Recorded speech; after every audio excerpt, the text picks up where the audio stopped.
J'ai pas de chiffres, moi. Soyez les bienvenus si vous nous rejoignez sur LCI. L'invité politique cet après-midi, Danielle Simonet, bonjour. Bonjour. Merci d'être avec nous.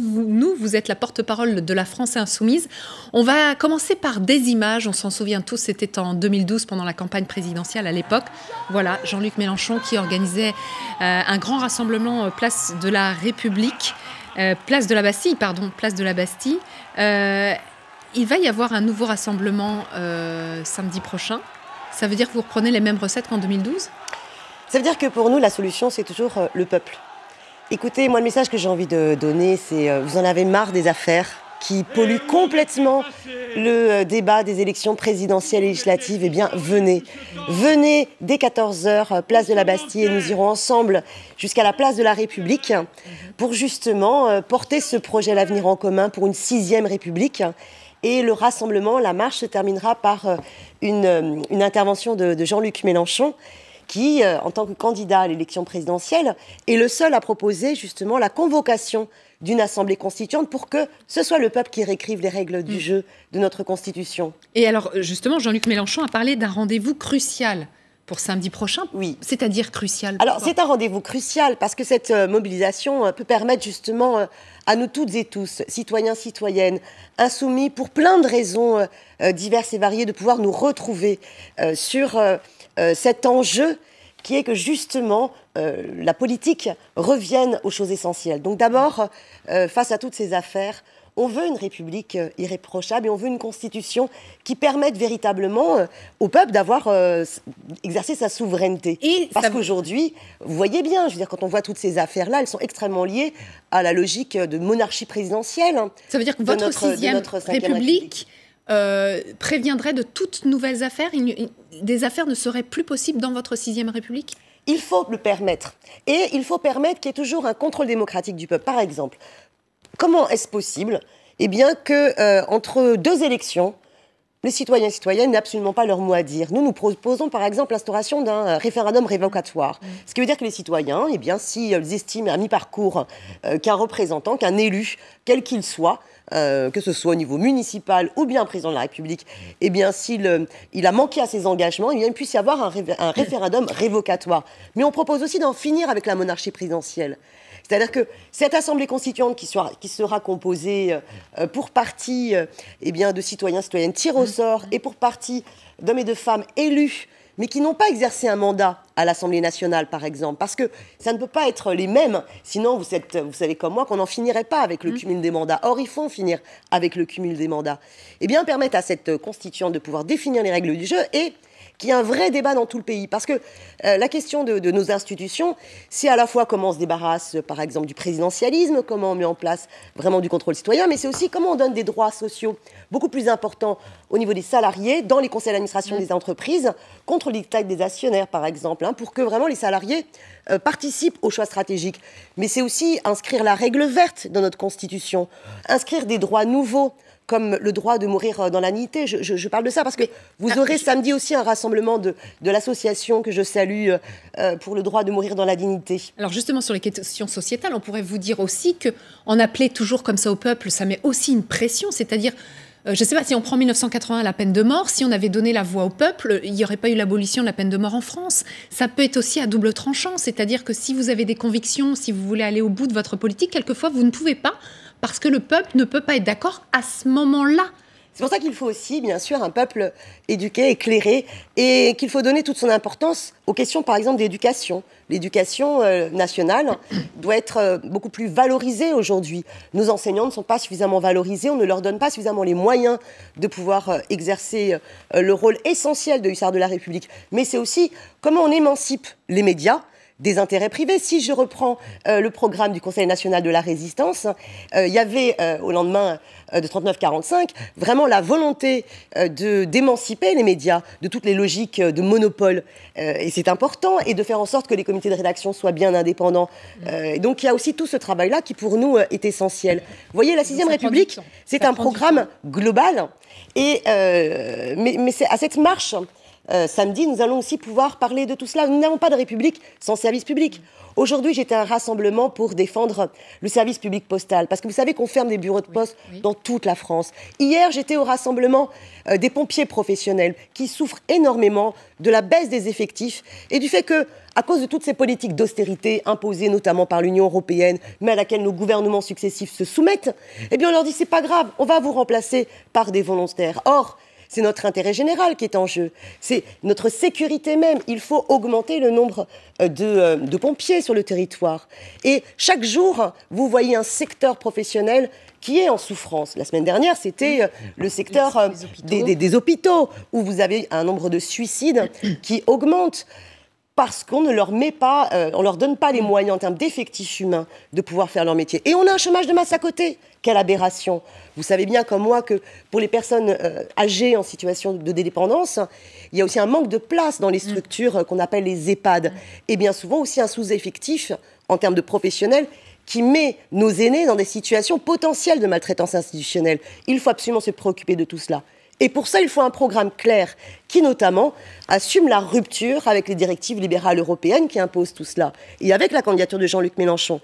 Et cette marche de samedi pour la 6e République, c'est ce que nous allons tous incarner, femmes et hommes qui viennent d'horizons différents. Et ce qui est chouette, c'est que du coup, tout le monde va venir avec ses propres pancartes, avec ses mots d'ordre. Donc, il n'y aura pas de mot d'ordre comme en 2012 où c'était plutôt résistance. Si, là, il y a résistance, bien sûr, mais là, nous sommes aussi en phase vraiment de conquête. Et nous avons donc le programme L'Avenir en commun, nous avons la France insoumise, la 6e République. Mais je sais, par exemple, qu'il y a des hommes et des femmes qui vont venir avec une pancarte non au Linky. D'autres qui vont venir avec une pancarte contre les discriminations, pour inscrire le droit à l'avortement dans la Constitution. Bien pour la sortie du nucléaire et des énergies carbonées, parce que la question écologique doit être au cœur de notre programme. Centrale aussi dans le programme, effectivement, de Jean-Luc Mélenchon. Justement, on parle de la candidature de Jean-Luc Mélenchon, il y a aussi Benoît Hamon et même Emmanuel Macron. Est-ce que l'offre de gauche n'est pas pléthorique en cette année 2017 ? Écoutez, moi je pense que dans le débat, il y a 3 offres politiques. Il y a 3 orientations qui sont proposées aux citoyens et aux citoyennes. Il y a celle qu'incarne le Front National, la règle brune. Donc c'est le repli dans un capitalisme national, c'est l'encouragement à la guerre civile, faire croire que le problème c'est l'immigration et que c'est pas la finance. Voilà la logique mortifère du Front National qui par ailleurs est totalement englué dans tout un tas d'affaires. Je pense qu'on n'en parle pas assez. Vous avez ensuite la règle d'or de M. Macron qui est vraiment, lui, son programme c'est le copier-coller des directives libérales européennes. C'est le VRP de l'ubérisation qui veut finalement... remettre en cause le modèle du Code du travail, de la sécurité sociale, en faisant de nous tous des travailleurs sans droit. Voilà sa logique. Et il y a ensuite l'offre cohérente que propose Jean-Luc Mélenchon. Quand il propose à la fois la 6e République, une stratégie plan A, plan B pour sortir du carcan européen, une politique de redistribution des richesses et de planification écologique qui a une cohérence d'ensemble. J'ai vraiment le sentiment que les autres candidatures sont souvent dans un entre-deux. Alors, soit un entre-deux entre le Front National et M. Macron, soit un entre-deux entre M. Macron et M. Mélenchon. Pas forcément de leurs propres faits, mais aussi des logiques dans lesquelles ils sont, je dirais, coincés. Pour vous, c'est clair, mais vous comprenez que pour certains électeurs, ça ne l'est pas. Les électeurs de gauche, entre Benoît Hamon et Jean-Luc Mélenchon, quelquefois, ça peut être un peu flou. Vous le comprenez, je le comprends tout à fait. Mais je pense que M. Hamon est coincé dans la logique des primaires. Les primaires, nous n'avons pas voulu y participer parce que c'est un processus totalement mortifère. Vous voyez comment le Parti socialiste est en train d'exploser entre ceux qui exigent de M. Hamon d'assumer le bilan du gouvernement et ceux qui, de fait, sont en train de préparer leur soutien à Emmanuel Macron. Le fait est que c'est le Parti socialiste qui dirige le gouvernement aujourd'hui et que son quinquennat est catastrophique. Et que, quoi qu'il en dise, M. Hamon est de fait tributaire de ce bilan, ne serait-ce parce qu'il n'a pas voulu remettre en cause les candidats aux législatives qui, dans leur écrasante majorité pour le Parti socialiste, sont attachés à ce bilan. Comment faire confiance à quelqu'un qui veut, même si je peux croire en sa sincérité, abroger la loi El Khomri, à partir du moment où, pour les élections législatives, Madame El Khomri, par exemple, dans le 18e, bien, souhaite toujours être candidate pour représenter le Parti socialiste. On a eu l'impression que Jean-Luc Mélenchon était devenu un tout petit peu moins critique envers le Parti socialiste. C'était le cas notamment ce matin sur Europe 1. On va l'écouter. Bonjour. Bienvenue. François Fillon. Non, je ne suis pas bienvenu après ce que je viens d'entendre et je tiens à protester contre la soi-disant analyse de M. Antonin André qui ne correspond à aucune de mes convictions politiques, je le dis tout de suite. Pourquoi est-ce que vous croyez qu'un président de la République a le pouvoir de changer les journalistes? Mais vous connaissez même pas la Constitution. Vous n'avez pas dit ça. Allons sur le programme si vous voulez bien. Vous n'avez pas dit ça, vous avez dit on ne peut pas changer les journalistes, mais bon voilà. Ben oui, c'est pour donner il y a des situations qu'on peut changer et d'autres contre lesquelles on ne peut rien. Ça s'appelle le stoïcisme, ça date du 5e siècle avant notre ère. Vous restez avec nous, Jean-Luc Mélenchon. C'est pas la première fois ce matin que vous comprenez ce que vous avez envie de comprendre. Le journaliste passe son temps à expliquer le programme populaire de Madame Le Pen et ensuite vient me demander pourquoi aujourd'hui ça se fait que les milieux populaires... Voilà, bon, vous avez compris qu'il ne s'agit pas du bon sonore, mais on l'a vu, alors ça peut permettre une autre question. C'est vrai que Jean-Luc Mélenchon est connu depuis très longtemps pour être quelqu'un d'assez révolté. Pourquoi il est toujours aussi hargneux comme ça, sur la défensive à chaque fois avec les journalistes ? Alors moi je vous dirais plutôt, qu'est-ce qui fait qu'on peut ressentir aussi une colère quand on voit qu'il y a 9 millions de pauvres dans ce pays et que de plateau télé en plateau télé, bien souvent, on ne parle pas de ces réalités-là. Donc, première raison, il y a des questions légitimes. Il y avait des questions légitimes ce matin et il est toujours sur la défensive. Alors écoutez, moi je vous le dis sincèrement. Est-ce que vous avez le sentiment que les médias traitent de la même manière l'ensemble des candidats à cette élection? Oui, moi je vous le dis. Dire, oui. Le temps d'antenne n'est absolument pas le même, d'accord? Et les questions ne sont absolument pas les mêmes posées aux uns et aux autres, d'accord? Deuxièmement, Jean-Luc Mélenchon aspire véritablement à changer la donne dans ce pays. Jean-Luc Mélenchon est quelqu'un de constant.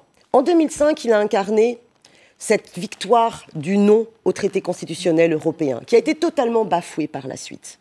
Il incarne en 2012 celui qui, justement, ne lâche rien, qui est en capacité de mobiliser, de remobiliser et de montrer qu'une victoire est possible. Cette victoire, elle est à portée cette année. Alors, je sais que beaucoup en doutent, parce que nous sommes assommés de sondages. Moi, je souhaite leur dire, aujourd'hui encore un Français sur 2 ne sait pas s'il ira voter, ni pour qui il ira voter. Reprenons toutes et tous, chacun confiance en nous-mêmes. On est en capacité de convaincre les uns et les autres. On prend tout son numéro de téléphone, tout son agenda, et on envoie des SMS à tous ses amis, à tous ses proches. Venez, prenez la place de la Bastille. Demain, samedi, oui, ce samedi, demain, à 15h, à 14h, on voit que vous êtes très actif. Mobilisez autour de vous. Ouais.